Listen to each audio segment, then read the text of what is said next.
Good morning students. उम्मीद करता हूँ आप सभी अच्छे होंगे। हम रीड कर रहे थे सेकंड चैप्टर जिसका नेम है कॉन्स्टिट्यूशनल डिज़ाइन। तो हमने अभी तक पढ़ा था साउथ अफ्रीका के बारे में, नेल्सन मंडेला के बारे में, और मुझे पूरी उम्मीद है आपने नेल्सन मंडेला के बारे में डिटेल्स जो हैं निकाल ली होगी और आपने इनके बारे में पढ़ा होगा। बहुत इंपॉर्टेंट कैरेक्टर है, लाइफ टाइम आपके काम आएंगे, तो इनके बारे में जितना हो सके ज़्यादा से ज़्यादा पढ़ें। उसके बाद हमने एपार्थाइड सिस्टम के बारे में पढ़ चुके हैं हम कि एपार्थाइड सिस्टम क्या था साउथ अफ्रीका के अंदर, ब्लैक एंड वाइट्स के बीच में जो भी डिफरेंसेस थे।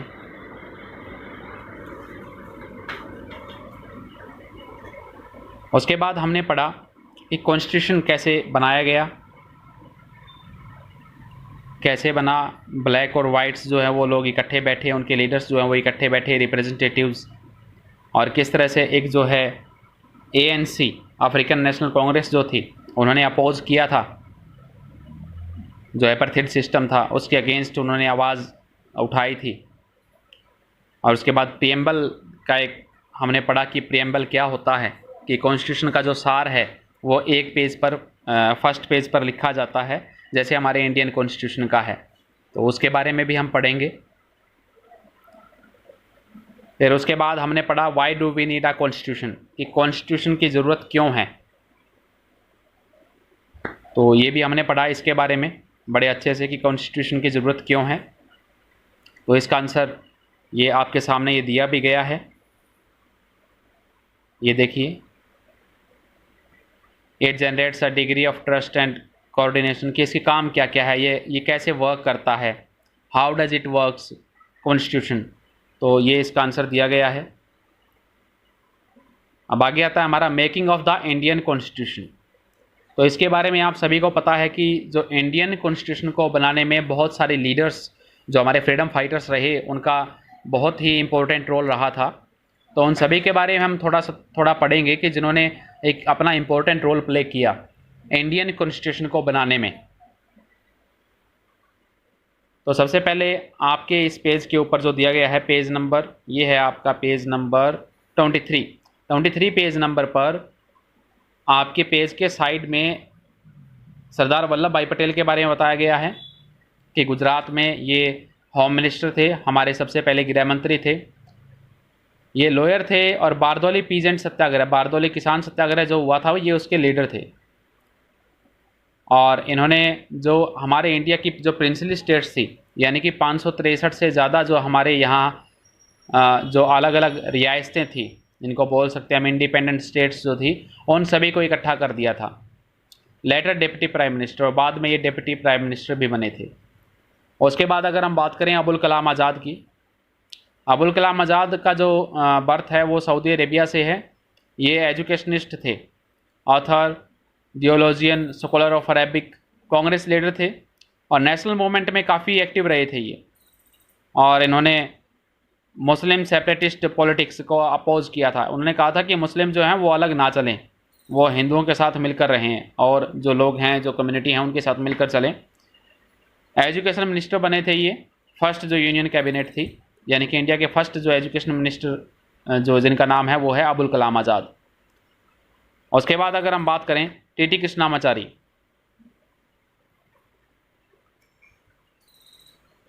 तमिलनाडु में इनका जो है बोर्न हुए थे ये। उसके बाद ड्राफ्टिंग कमेटी के ये मेंबर थे, एंटरप्रेन्योर, बिजनेसमैन थे, कांग्रेस लीडर थे, और बाद में ये फाइनेंस मिनिस्टर बने थे ये। तो अभी हम पढ़ेंगे किस तरह से इंडियन कॉन्स्टिट्यूशन को बनाने की जो प्रोसेस है वो रही थी। तो सबसे पहले हम देखेंगे कि किस तरह से साउथ अफ्रीका के अंदर एक न्यू कॉन्स्टिट्यूशन जो है वो बनाया गया था। अब यहाँ इंडिया का जो कॉन्स्टिट्यूशन है वो बनाना इतना आसान नहीं था। साउथ अफ्रीका में हमने देखा किस तरह से, कितनी आसानी से वहाँ पर कॉन्स्टिट्यूशन को बना लिया गया। जो वाइट लोगों की तरफ से जो लीडर्स थे या जो ब्लैक लीडर्स थे वो आपस में मिल गए थे, वो कंप्रोमाइज़ हो गया था, वो एक दूसरे पर ट्रस्ट करने लग गए थे। लेकिन इंडिया में एक्चुअली ऐसा नहीं था।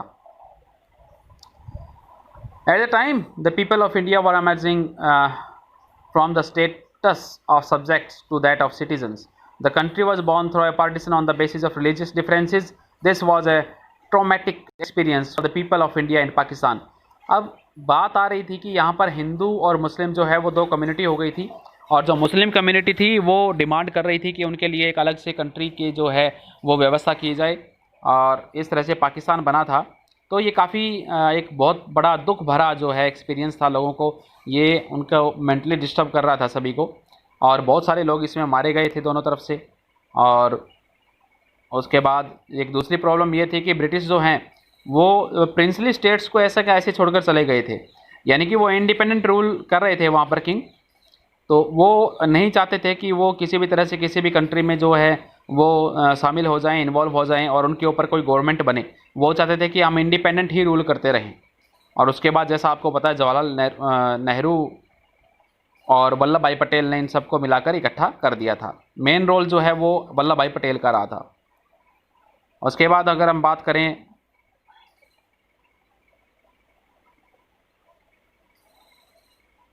तो उनको काफ़ी ये चिंता हो गई थी प्रेजेंट और फ्यूचर की, कंट्री के फ्यूचर के लिए कि आगे क्या होगा अगर कॉन्स्टिट्यूशन नहीं बन पाया तो। अब यहाँ पर लिखा गया है कि हमारा जो नेशनल मूवमेंट था वो सिर्फ एक स्ट्रगल नहीं था फॉरेन रूल के अगेंस्ट, बल्कि हमारी कंट्री को दोबारा से उसका पुनर्निर्माण करना, उसका पुनरुद्धार करना सोसाइटी का और पॉलिटिक्स का। और यहाँ पर काफ़ी सारे डिफरेंसेस थे ओपिनियंस में, वो स्टार्टिंग से ही थे। जब फ्रीडम स्ट्रगल स्टार्ट हुआ था तो तभी से ओपिनियन में डिफरेंसेस चलते आ रहे थे। सच डिफरेंसेस एग्जिस्ट इवन टुडे, वो डिफरेंसेस तो आज भी एग्जिस्ट करते हैं इंडिया के अंदर, लेकिन कुछ बेसिक आइडियाज़ थे जो एक्सेप्ट किए गए हर एक के द्वारा।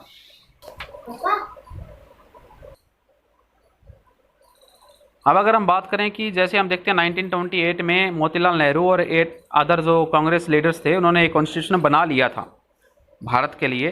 और 1931 की अगर हम बात करें तो कराची के सेशन में एक रेजोल्यूशन पास किया गया इंडियन नेशनल कांग्रेस के द्वारा कि किस तरह से जो इंडिपेंडेंट इंडिया है उसका कॉन्स्टिट्यूशन होना चाहिए, उसमें क्या क्या चीज़ें होनी चाहिए और क्या नहीं होनी चाहिए।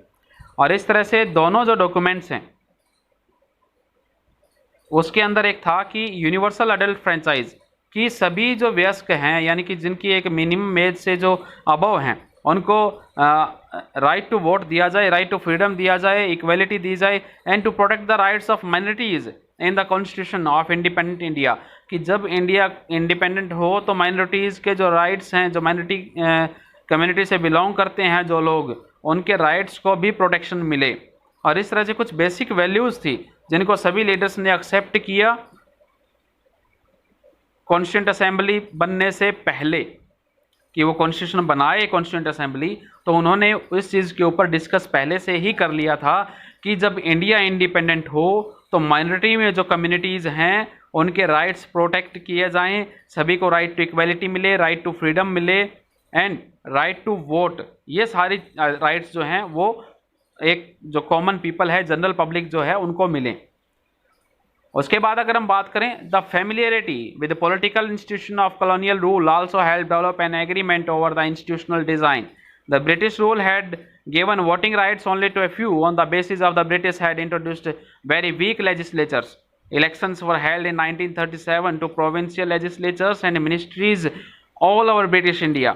These were not fully democratic governments, but the experience gained by Indians in the working of the legislative institutions proved to be very useful for the country in setting up its own institution.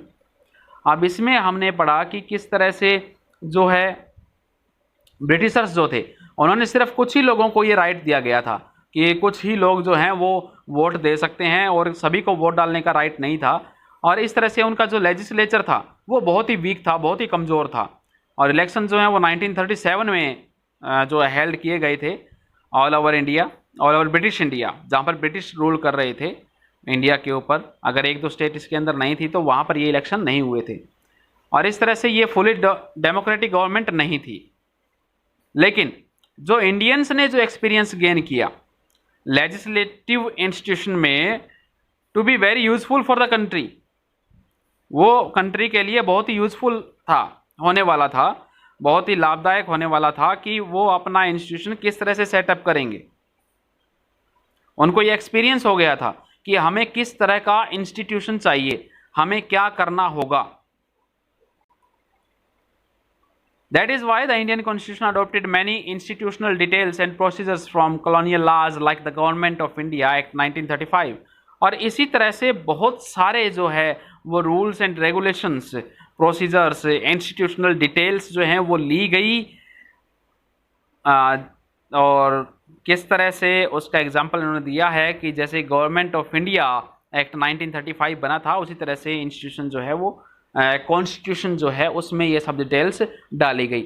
Years of thinking and deliberation on the framework of the constitution had another benefit. Our leaders gained confidence to learn from other countries, but on our own terms. Many of our leaders were inspired by the ideas of French Revolution, the practice of parliamentary democracy in Britain, and the Bill of Rights in the US. The Socialist Revolution in Russia had inspired many Indians to think of shaping a system based on social and economic equality. Yet they were not simply imitating what others had done. At each step, they were questioning whether these things suited for country. All these factors contributed to the making of our constitution. और इस तरह से हमने देखा कि जो हमारे leaders हैं वो दूसरे कंट्रीज़ के अंदर क्या हो रहा है, किस तरह का कॉन्स्टिट्यूशन वहाँ पर बनाया गया है, कौन कौन से रूल्स हैं, वो उन सब से इंस्पायर हो गए थे।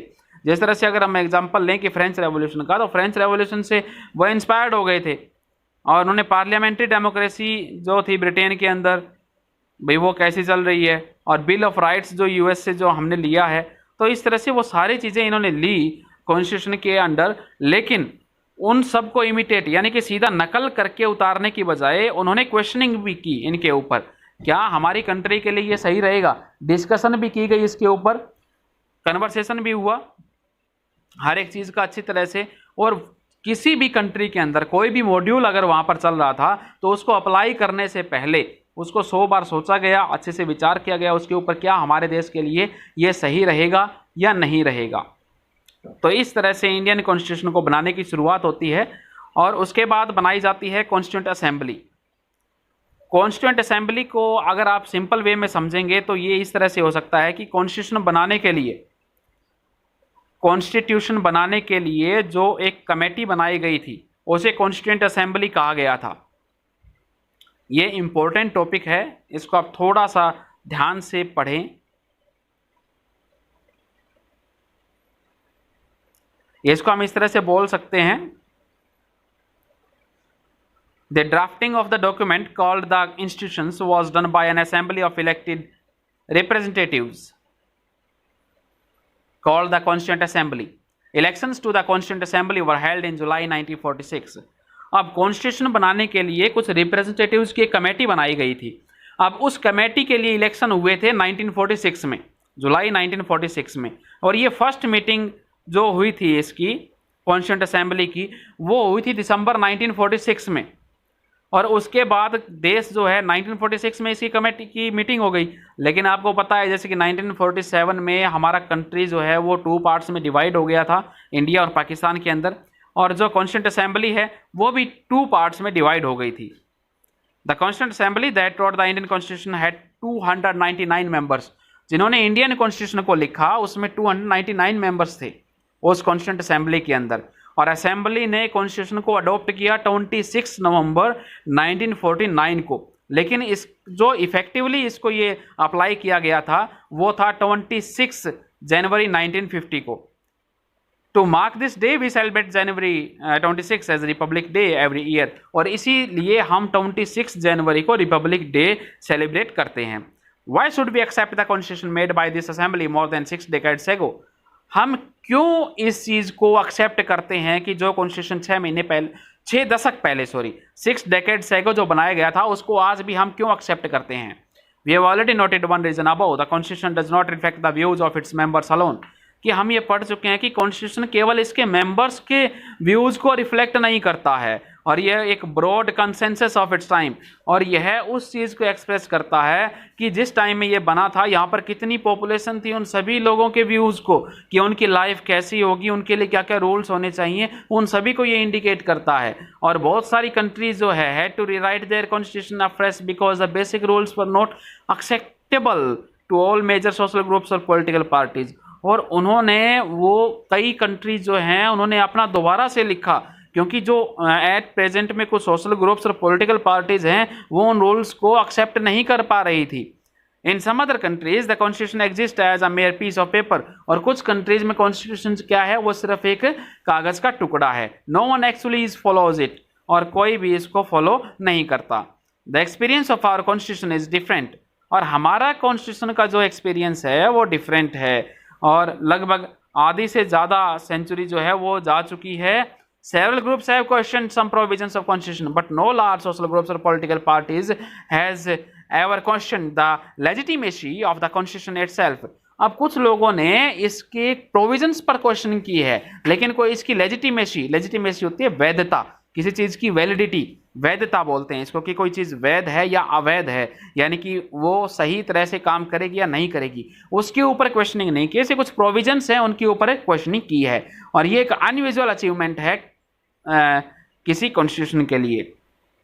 और सेकंड रीजन जो ये था for accepting the constitution is that the constituent assembly represented the people of India, कि जो कॉन्स्टिट्यूएंट असेंबली है वो इंडिया के लोगों को रिप्रेजेंट कर रही थी। There was no universal adult franchise at that time, और यहाँ पर कोई यूनिवर्सल एडल्ट फ्रेंचाइज नहीं थी उस टाइम में। So the constituent assembly could not have been chosen directly by all the people of India, और इस तरह से जो कॉन्स्टिट्यूएंट असेंबली जो थी वो डायरेक्ट नहीं चूज की जा सकी थी। आज के लिए इतना ही, और ये 3 जो मेंबर्स और हैं, जो इंपॉर्टेंट मेंबर्स, जो हमारे डॉक्टर राजेंद्र प्रसाद के बारे में लिखा गया है, जयपाल सिंह के बारे में लिखा गया है, और उसके बाद आपके दिए गए हैं HC Mukherjee, vice chairman of constituent assembly, reputed author, educationist, Congress leader, member of all India Christian council and Bengal legislative assembly, later governor of West Bengal. तो आज के लिए इतना ही, बाकी कल।